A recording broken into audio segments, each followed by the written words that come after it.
لا الہ الا اللہ محمد رسول اللہ پڑھا ہے پھر آزمائشیں تو آئیں گی، بلکہ شریعت کا ایک اصول بتلا دیتا ہوں، ہر آدمی پر اس کے دین کی سطح کے مطابق آزمائش آتی ہے۔ آپ انبیاء کرام کو دیکھ لیں، کتنی آزمائشیں۔ نبی علیہ الصلوۃ والسلام سے پوچھا گیا، اللہ کے رسول سب سے زیادہ آزمائشیں کن پر آتی ہیں؟ فرمایا انبیاء پر آتی ہیں، پھر فرمایا صالحین پر آتی ہیں۔ ابن مسعود رضی اللہ تعالیٰ فرماتے ہیں، میں نبی علیہ الصلوۃ والسلام کے پاس آیا، میں نے دیکھا آپ کو بڑا سخت بخار تھا۔ میں نے کہا اللہ کے رسول آپ کو تو بڑا تیز بخار ہے۔ فرمایا ہاں مجھے بڑا تیز بخار ہے۔ میں نے کہا اللہ کے رسول آپ کو اتنا تیز بخار ہے جتنا 2 لوگوں کو ہوتا ہے۔ فرمایا ہاں مجھے اتنا بخار ہے جتنا تم میں سے 2 لوگوں کو ہوتا ہے۔ نبی علیہ الصلوۃ والسلام سے پوچھا کہ اللہ کے رسول پھر آپ کو اجر بھی ڈبل ملے گا؟ فرمایا کیوں نہیں، اگر آزمائش بڑی ہے تو اجر بھی بڑا ہے۔ تو اس سے پتہ یہ چلا کہ مومن، آپ نے کلمہ پڑھ لیا مومن بن کے، آزمائش آئے گی، اور آزمائش کا مقصد تمہارا اجر بڑھے گا، اللہ تمہارا مرتبہ مقام بڑھانا چاہتے ہیں۔ اور دوسری وجہ ہوتی ہے کہ انسان کے گناہ معاف ہوتے ہیں۔ نبی علیہ الصلوۃ والسلام نے فرمایا بندے پر کوئی بھی مصیبت آتی ہے اس کی وجہ سے اس کا گناہ جو ہے وہ معاف ہو جاتا ہے۔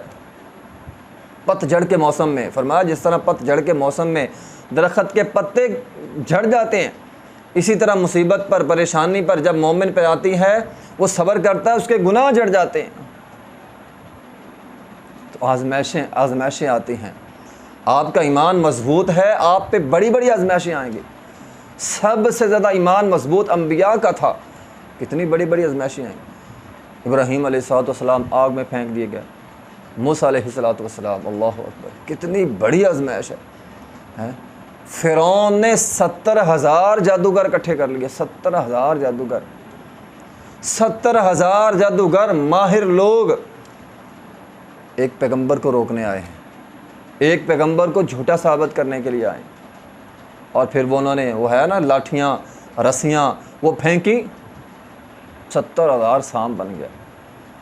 70,000 کتنی بڑی آزمائش ہے۔ آج تیری میری زندگی میں ایک آدھا سانپ ہے، کچھ لوگ ہوتے ہیں نا سانپ نما ہوتے ہیں، ڈھستے ہیں۔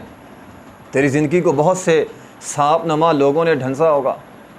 آج تو اور میں ایک آدھے سانپ نما آدمی سے پریشان ہیں، لیکن موسیٰ علیہ الصلوۃ والسلام کی زندگی میں ان کے سامنے 70,000 سانپ آ گئے، لیکن وہ بھاگے نہیں، اللہ پر اعتماد تھا، اللہ پر یقین تھا، اللہ پر بھروسہ تھا۔ پھر دنیا والوں نے دیکھا کہ کس طرح اللہ تعالیٰ نے شکست کو جیت میں بدل دیا، اور پھر اس سے اگلی آزمائش تو اس سے بھی بڑی تھی۔ قوم کو لے کر نکلے، سامنے دریا ہے، سمندر ہے، پیچھے فرعونی، سامنے سمندر، اب موت سر پہ کھڑی ہے۔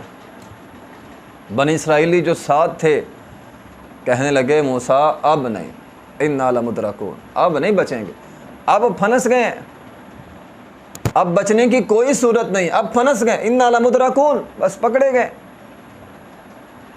لیکن موسیٰ علیہ الصلوۃ والسلام ایمان کا لیول چیک کریں، کہا نہیں ہمارے ساتھ ہمارا رب ہے۔ جب ایمان کا لیول اتنا مضبوط ہو پھر سمندر کو راستہ دینا پڑتا ہے۔ سمندر کی کیا مجال ہے، راستہ نہ دے، پھر اللہ کا حکم ہوتا ہے، سمندر راستہ بناتا ہے۔ تو محترم بھائیو، جب ایمان مضبوط ہوگا آزمائش بڑی آئے گی، اور اس کے بعد جو اللہ اجر دے گا وہ بھی بہت بڑا دے گا۔ انما یوفی الصابرون اجرہم بغیر حساب، پھر اللہ کہے گا میں دے رہا ہوں، لے۔ انسان لے لے کے تھک جائے گا، اللہ پھر بھی دیتا رہے گا انسان۔ تو اگر آپ مومن ہیں تو آپ پر آزمائش ضرور آئے گی، پریشان نہیں ہونا، بھاگنا نہیں ہے اپنوں کی طرف سے، بیگانوں کی طرف سے۔ مال کی کمی ہوگی، دکانداری میں گھاٹا ہوگا، کاروبار نہیں چلے گا۔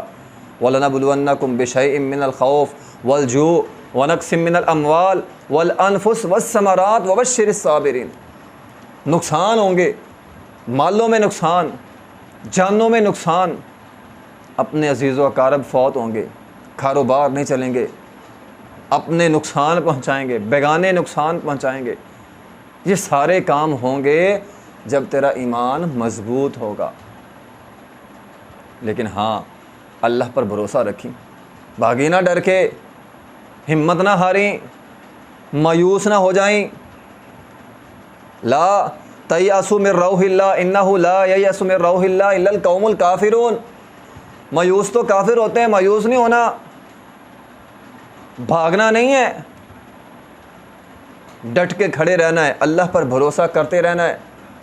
یہ کام کرنا ہماری ذمہ داری ہے، خراب سے خراب حالات کو ٹھیک کر دینا، جہاں ساری دنیاوی امیدیں ختم ہو جائیں، راستے سارے بند ہو جائیں، سمندر ہے آگے، پیچھے فرعونی ہے، بندہ کہتا ہے میں خودکشی کر لوں۔ ہوتا نا ایسے، آج ہمارے یہاں خودکشیاں ہو رہی ہیں، بظاہر دیکھنے میں کوئی راستہ نظر نہیں آتا، بندہ خودکشی کر لیتا ہے۔ بھی خودکشی کیوں کرتا ہو؟ لو جی مر کے سکون مل جائے گا، مر کے بھی سکون نہیں ملے گا محترم بھائیو۔ اگر سامنے سمندر ہے، پیچھے موت ہے، آگے بھی موت، پیچھے بھی موت، حالات اس قدر خراب ہو جائیں، پھر بھی انسان اللہ پر بھروسہ رکھے، کامل یقین رکھے، اللہ ان مشکل حالات سے بھی تم کو نکال لے گا۔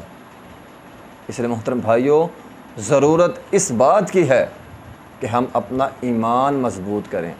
ہمارا ایمان مضبوط ہے تو پھر سارا کچھ ٹھیک ہے، لیکن اگر ایمان کمزور ہے تو پھر محترم بھائیو تباہی اور بربادی مقدر بن جاتی ہے۔